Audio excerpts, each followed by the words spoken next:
Let me just preface by saying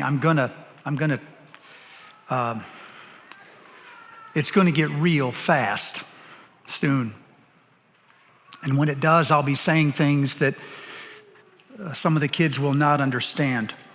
But not all of this is for the kids. Some of this is for the parents, for the adults. My goal is that you'll be able to hear some things from the Lord today, and then you'll be able to put those into practice in your life so that as your kids grow up, what they see will be a life of consistency and a life of stability. Are we good? Let's start in the middle. Paul is on board of a ship, 276 people. He's headed for Rome. He will stand before the emperor.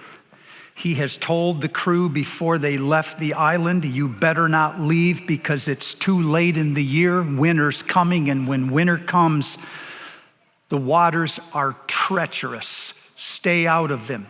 They've ignored him. Now they've set sail, and they've set sail on an early ancient sea vessel. This particular one is about 50 or 60 feet long, 35 feet wide. It doesn't have a rudder. They use oars, and it only has one sail. So it works really well when the wind is to your back. But when you're heading into the wind, well, not so much. They're a few miles out into the sea when suddenly a nor'easter. This is a wind of strong measures. The Greek word for the word used by Paul is typhonikos. It means typhoon. They're a few miles into the sea and they're hit with a typhoon. Winds are anywhere from 70 to 130 miles an hour, throwing the water all over the hull of the ship. The crewmen have already taken the cargo and thrown it overboard. Then when that didn't work, they took the tackle and threw it overboard. And then when that didn't work, they just sort of got in a huddle and gave up hope altogether. Meanwhile, at the same time, Paul is meeting with an angel in the middle of the night. The angel says to Paul, don't be afraid, Paul. Remember, you have to stand before the emperor. So God has granted you safety, and not only you, but everyone on board this ship. Paul believes what he's heard from the angel, and so he steps to the center of the ship with 200 and some people around him, and he reports the message. He said, you guys listen to me. Don't be afraid. For last night, an angel of God appeared to me, and he told me that I must stand before the emperor, and therefore everyone on board this ship will live, and we will make it to shore safely. However, we might run the ship aground. So, I mean, here, you're already seeing like, you're gonna live, but you're gonna probably lose some things. While Paul is saying this, there's a small handful of sailors who have found another plan. They've gone over to the side of the ship and they're pretending to put anchors into the sea to steady the boat. But what they're really doing is they found a lifeboat and they're planning on lowering the lifeboat into the sea, getting in it themselves and heading for shore. Paul notices this, and he says to one of the soldiers, tell these guys to stop, because if you lose them, if they don't stay with the ship, everybody dies. That's where we join the story, right there. What do? You have two options. You're in the middle of 70 to 130 mile an hour winds. It's throwing you all over the sea. There's nothing under your feet. You've already gotten rid of stuff that you needed 15 minutes ago. The ship you've trusted is starting to come apart. You can hear the boards pulling apart. You have two options. Do you believe the word of a prisoner? standing in the middle, saying to you, take heart, literally cheer up. I have faith in God. He literally said, I believe God. He said, don't be afraid, cheer up, I believe God. This will happen exactly like God has said it. Do you believe him? Or do you believe in the lifeboat? The one that you've trusted every time you were in a crisis. That is the choice that's put before everyone in this room who are either in the perfect storm or headed for one. The perfect storm is the convergence of forces beyond your control. They start throwing your life into chaos, and everything you do is a response. You can't see any of it coming until it is upon you, and it throws your internal state into terror and panic. You have two choices.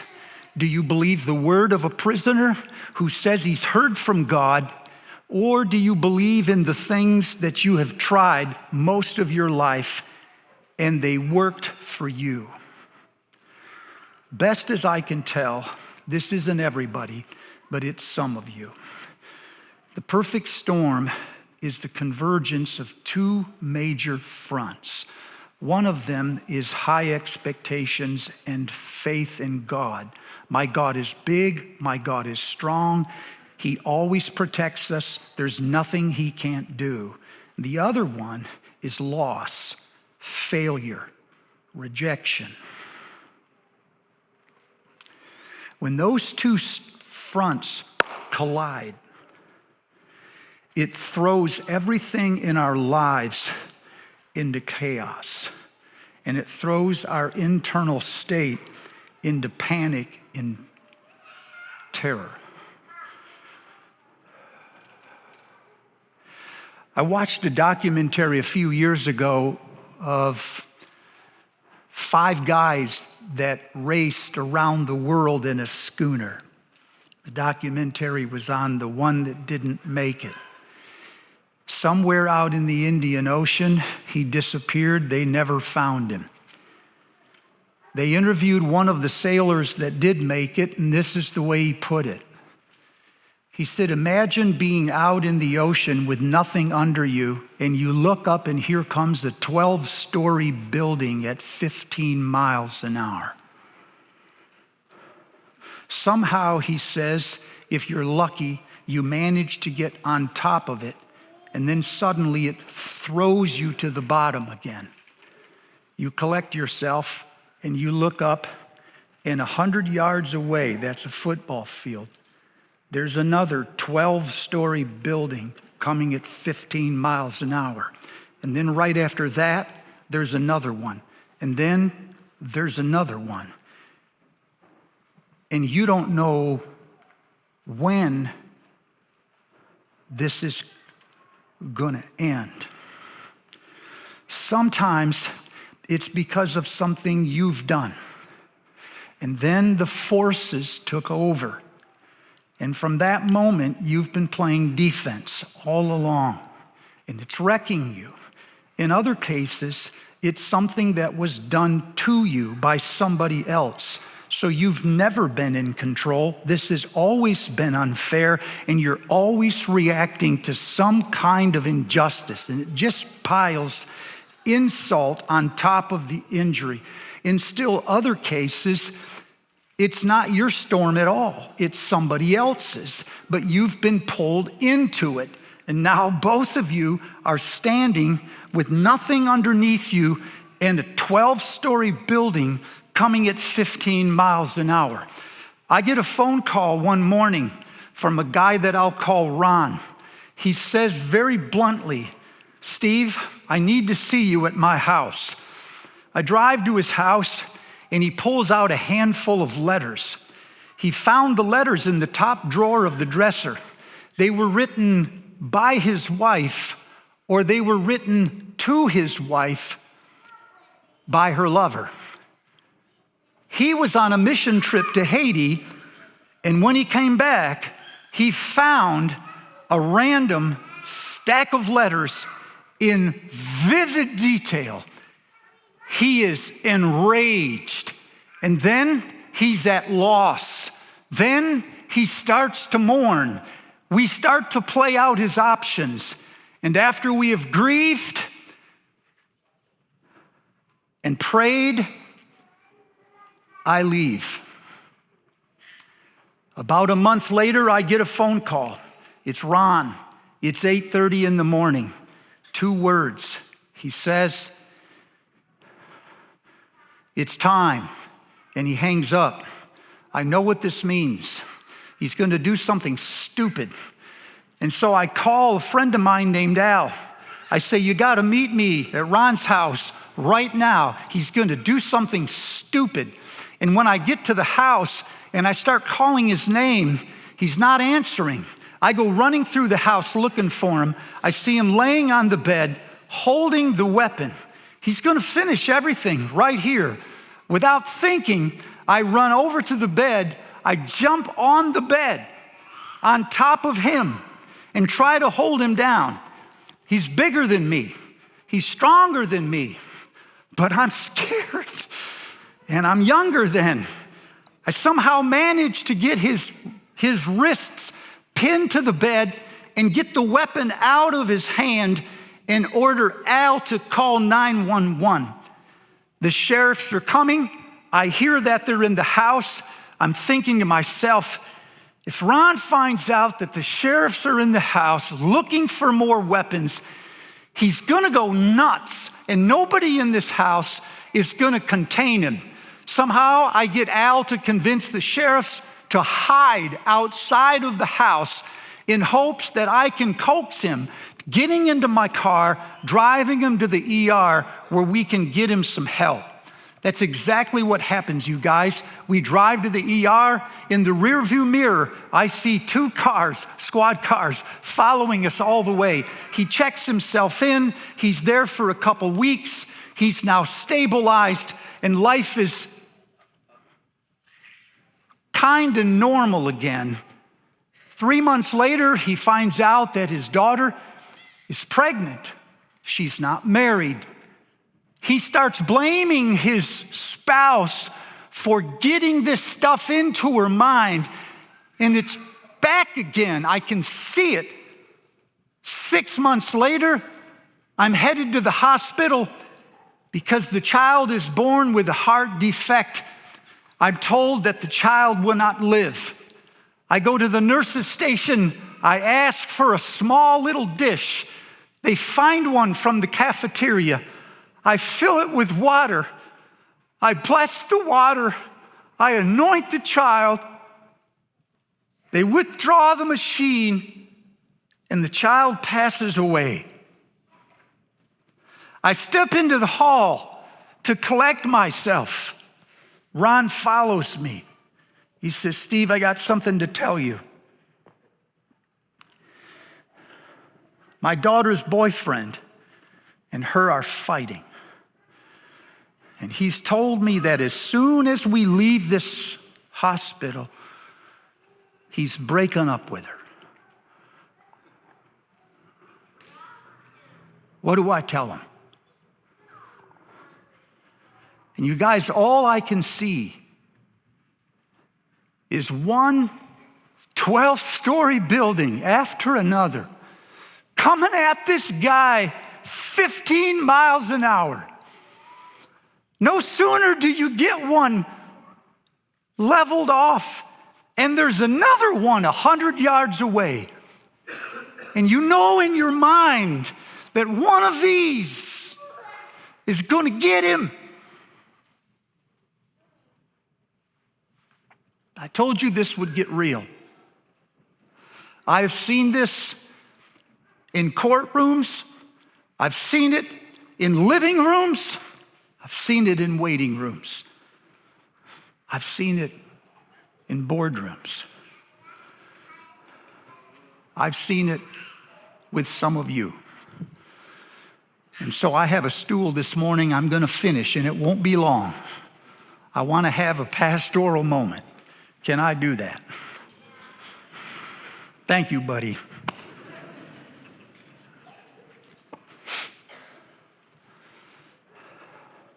Please listen to me. If this is happening in your life right now, your tendency is to try to get control. Not because you're a control freak. It's because you're human. And human beings thrive under predictable conditions. But there's nothing predictable about a storm. There is nothing stable about a storm. And so your temptation, like mine, is to start making decisions while you still have decisions to make, because you hate playing defense. You hate having to react to everything somebody else or something else is dishing up. So your tendency is to try to reach for control. Listen to this. Whenever you reach for power in the middle of a storm, you are reaching for control. When you draw lines, when you tell people what you won't stand for, even though you can't control the conditions, you are reaching for control. When you start making decisions before you have all of the information, just because you can't stand the suspense, you are reaching for control. When you make threats, when you make predictions, I think I know how this is going to end, you're trying to preempt the conditions and you're reaching for control. You're not doing this because you're a bad person. You're doing it because you're human and you want to survive. And these are just natural instincts. And the last thing you need is some preacher sitting up here telling you, stop it. You can hardly stop it. Listen to this. The most crucial decision you can make in the middle of your storm is to believe something God has said, even though nothing around you validates that. The ship is still coming apart, the waves are still beating upon you, and somehow you have to find it within you to say, I believe God. And everyone around you will think it's absurd, even religious people. It's remarkable how quickly religious people run to things to control them. You can't control them. That's the nature of a storm. These currents, these winds are oceanic in size. You survive them. You don't lead them. So you need another way.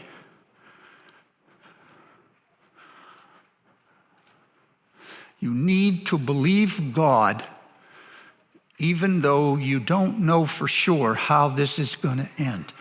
And that looks different in a storm. You will have to make some choices. One is you are going to have to choose acceptance instead of blame. Your tendency when something goes wrong is to say, who screwed up? Who made the decision? Let's find that person. You do this and I do it because it puts distance between you and the rest of the problem. But when you blame something, you stop it. The story can't go forward because you're blocking it. It's better to accept it, even though you didn't like it, and to find how is this going to build into the narrative God is telling with my life. So the question is not who screwed up. The question is what is the next best decision? You will have to choose discernment over decisiveness. You've been told by somebody that leaders make decisions, and they do until the storm. When the storm comes and you can't control a fraction of your environment, you can't make as many decisions. You can only discern. So the question isn't so much, what must we do? The question is, what do the winds allow?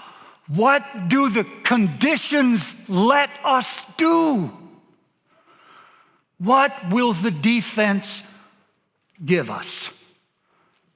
You will have to choose trust over clarity. Your tendency is to pray for clarity because things are whirling around you, and you'll say, I can't do anything until I get clarity from God. But you will have to choose the way of trust.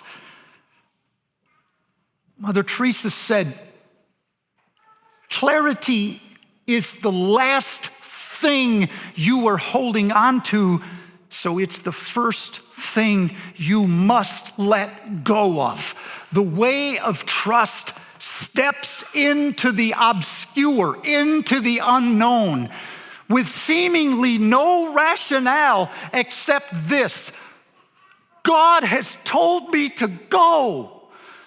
I have to go. Even though you don't know what comes after obedience. So we will pray that you find trust. You will have to choose certainty over anticipation. Your tendency is to predict, to say, I think I know how this is going to go. Here's 5 things I have to do different in the next couple of years. The question in a storm is not what will happen, what will change in 5 years. It's what won't change in 5 years. What has always been true and will always be true. And how do I build my life on that? Your temptation is to withdraw, to become solo, because you're embarrassed and you're ashamed. You will have to choose community. You will have to stay in community when you want more than anything to be alone. You're ashamed. I get it. I'm done with that.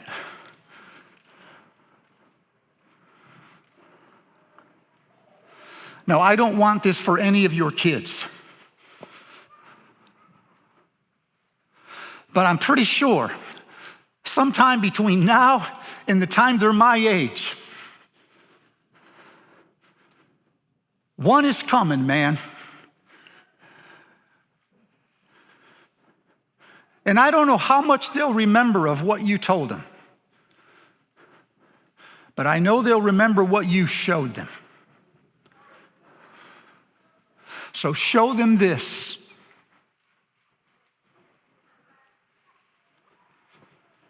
Show them that you are able to change mindsets when the conditions have changed. Are you still with me? Almost done. Paul steps forward and says, don't let these men take the lifeboat. If they take it, everybody on board dies. So the men have a decision to make.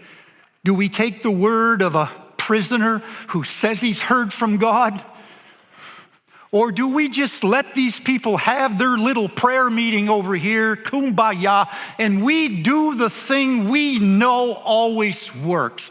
That's the decision the sailors have to make. Before they can make the decision, the guards run over and make it for them. Pull out the knife, slash the ropes. The boat drops into the sea. They push it adrift with no one in it. Now there is an eerie silence on board the ship. Everyone on board is thinking, we've lost the cargo, we've lost the tackle, and now we've lost the only thing that floats and isn't coming apart. And it's in the middle of this silence that Paul steps forward for the second time, and this is what he said. You guys, it's been 14 days since you've seen the sun or the stars. 14 days of pure hell, and you haven't eaten. I urge you to eat in order to survive. But what he literally says in the Greek is, I urge you to eat. It is for your salvation. Eat and be saved. And then Paul, without prompting, he sits down at a table and he takes the bread. This is the way Luke tells it. He takes bread, and while the wind is still throwing the thing to pieces, he lifts up the bread and he blesses it, and then he breaks it, and then he sits down and starts to eat it.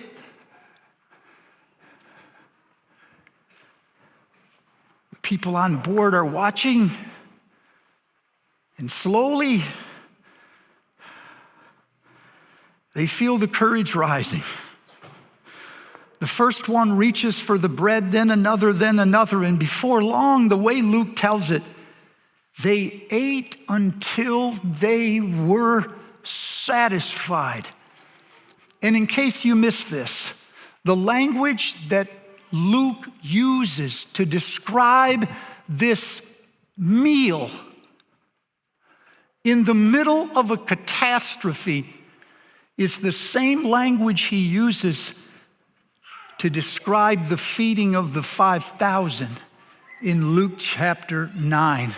It's the same language he used in Luke 22, where Jesus sat down with the disciples for the Last Supper. It says he took the bread, he blessed it, he broke it, and then he gave it to them. I think what Luke is saying, he's not necessarily saying this is communion. I think Luke is saying this is a meal in the presence of Jesus. Church, I know what you're thinking. Who in their right mind takes communion in the middle of a catastrophe? Who sits down with God at a table when they're fighting with God for causing the storm? How do you sit in the presence of Jesus when it feels like he's just abandoned you at sea? Yet that is exactly what he is calling you to do. Paul says, are you tired? Are you angry, frustrated, confused? Lots of questions for God? Powerless? Let's eat.